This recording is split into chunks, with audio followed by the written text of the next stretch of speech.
परमेश्वर का स्वर्ग कहाँ है? बादलों के ऊपर या दूसरी डायमेंशन में? क्या स्वर्ग सच में बादलों के ऊपर है या दूसरी दुनिया में है, जिसे एयाम कहते हैं, जिसे डायमेंशन कहते हैं? ये सवाल सदियों से इंसानों के दिल में आता है।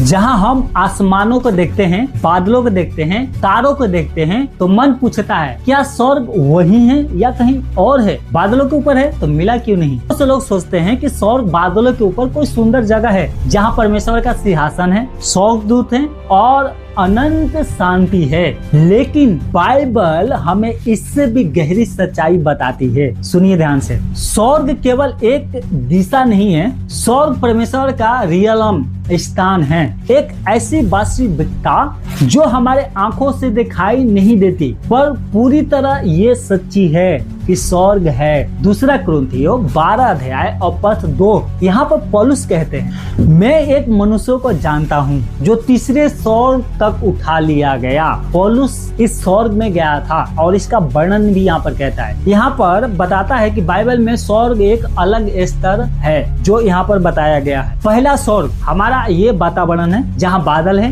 हवा है और पक्षी उड़ते हैं, इसको बोलते हैं पहला स्वर्ग। दूसरा स्वर्ग है अंतरिक्ष, जहाँ सूर्य, चांद, तारे, ग्रह और आकाश गंगा है। अब तीसरा स्वर्ग कहाँ है? परमेश्वर की उपस्थिति का स्थान, इसको बोलते हैं तीसरा स्वर्ग, जहाँ उसकी महिमा प्रकट होती है, इसको बोलते हैं तीसरी स्वर्ग। अब सुनिए इसका अर्थ क्या है। स्वर्ग केवल बादलों के ऊपर कोई जगह नहीं है, ये ध्यान से आप समझिए। वहाँ परमेश्वर का राज्य है। सुनिए, स्वर्ग में परमेश्वर का राज्य है और स्वर्ग में उसकी महिमा का क्षेत्र है जहाँ पर परमेश्वर की महिमा प्रकट होती है। अब इसे आसान तरीके से आप समझ लीजिए। अगर कोई जीव केवल कागज की दुनिया में रहता हो तो वो सिर्फ 2 डायमेंशन समझेगा, आगे पीछे दाएं बाएं। सुनिए ध्यान से, आगे पीछे दाएं बाएं। अगर आप ऊपर से उसे छू ले तो वो समझ नहीं पाएगा कि आप कहां से आए हैं। वैसे हम 3 डायमेंशन की दुनिया में रहते हैं जिसे बोलते हैं 3D, लंबाई, चौड़ाई और ऊंचाई। लेकिन परमेश्वर का रियलम, परमेश्वर का स्थान हमारी समझ से ऊंचा है। इसलिए बाइबल में कई बार स्वर्गीय बातें अचानक प्रकट होगी। सुनिए ध्यान से, दूसरा राजा 6 अध्याय और उसकी 17। एलिशा ने प्रार्थना की, हे प्रभु इसकी आंखें खोल दे। और जब सेवक की आंखें प्रभु ने खोल दिया, पहाड़ आगों की घोड़ों और रंथों से भरा हुआ उसको दिखाई दिया। सुनिए, वो अंधा नहीं था सेवक, वो देख सकता था, लेकिन उसकी एक और डायमेंशन था, उसको नहीं देख सकता था। वो सब पहले से वहाँ पर रंथ घोड़े थे, बस दिखाई नहीं दे रहे थे। वहाँ पर परमेश्वर की सेना पहले से थी।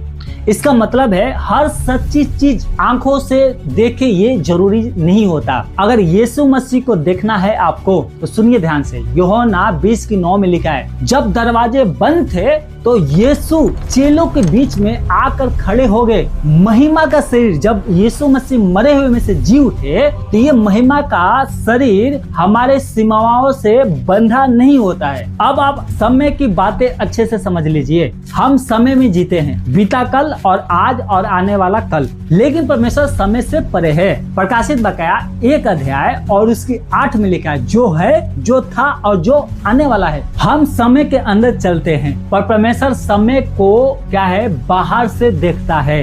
इसलिए स्वर्ग ऐसा स्थान है जहां समय हमारी तरह सीमित नहीं है। अब सबसे बड़ी बात आप सुनिए, स्वर्ग कहाँ है? इससे ज्यादा जरूरी बात यह है कि स्वर्ग में है कौन? स्वर्ग के सबसे सुंदर चीज सोना की सड़कें नहीं, महल नहीं, स्वर्गदूत नहीं, स्वर्ग की सबसे बड़ी महिमा है परमेश्वर स्वयं वहां पर रहता है। यूहन्ना 14 अध्याय और उसकी 2, मेरे पिता के घर में बहुत से रहने का स्थान है। यीशु मसीह आपके लिए जगह तैयार कर रहा है कि आप जब उसके ऊपर विश्वास करें, उद्धार पाए और उसके पास जाएं तो वहीं पर आप रहें। इसलिए याद रखिए, अगर स्वर्ग केवल बादलों के ऊपर होता तो इंसान मशीनों से उसे कब के खोज लेता, लेकिन स्वर्ग परमेश्वर का स्थान है जिसे विज्ञान नहीं, विश्वास उसको पहचानता है। सारी बात मिलाकर ये है, स्वर्ग केवल आसमान के ऊपर जगह नहीं है, वहाँ पर परमेश्वर जीवित है और उसका उपस्थित वहाँ पर है। हमारी दुनिया से ऊंचा, गहरा, महान और अभी भी अदृश्य है जो मनुष्यों को दिखाई नहीं दे रहा है। और एक दिन जो प्रभु यीशु पर विश्वास करते हैं वो उस स्वर्गीय महिमा को अपनी आंखों से देखेंगे।